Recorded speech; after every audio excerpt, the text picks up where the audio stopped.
Fa inona zany le matataitra be anareo ambony ao ry selo? Tsy haiko. Mandefa fombanareo mihitsy ty diabolisation ty. Argumentation rangahy lefa namana frère.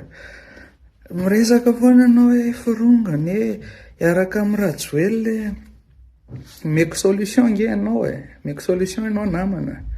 Andao metraka komity fitsarana maleo tena hitsara an'ireny olona tsy maty manota rehetrarehetra ireny. Le olona tsy maty manota resaka dia tafiditra ao le olona nanagadra anao tamin'izany fotoana. Le olona niaro an'le mpanagadra anao tamin'izany fotoana.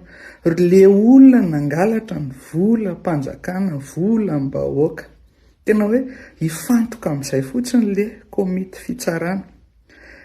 Dia diabolisation ny ataonao. Mba le fahasolavitra kely le fisainana zoky rahalahy namana. Argumentation omena, argumentation. Ny antso foana izay tety ny antso izay hoe andao re atao le pré-concertation, atsovy ny OSC, atsovy ireo CSS manam-pahaizana ireo constitutionnaliste ireo hoe ahoana ny ametrahana le assemblée constituante, ahoana ny ametrahana le komitim-bahoaka ny fokon'olona ny fotony vato eka. Zay ange le angatahany. Dia pourquoi diaboliser, Monsieur Selo? Mba najako anao dia za hiteny fotsiny ianao le ety amin'ny réseau le atao hoe travailleur d'image. Ianao zany mikarama amin'izay. Normal zany mitady vola ianao. Ianao le hoe mena vola dia na manatsara olona iray na manaratsy olona iray. De toutes les façons. Tsisy hoe argumentation fa hoe hatsaraina na haratsiana fotsiny. Dia izay no teneniko anao hoe manampy anao ary nge izay hoe ho gadraina na ho tsaraina le olona nanao tsy nety.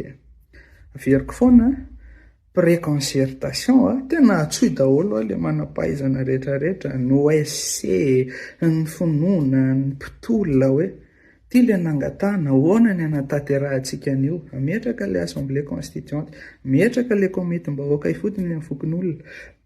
Renin-drafitra reny ange avy eo manampy manao le concertation nationale.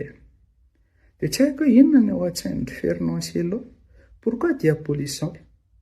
Tsy haiko hoe inona zany le inona le mampikoropaka be anareo inona?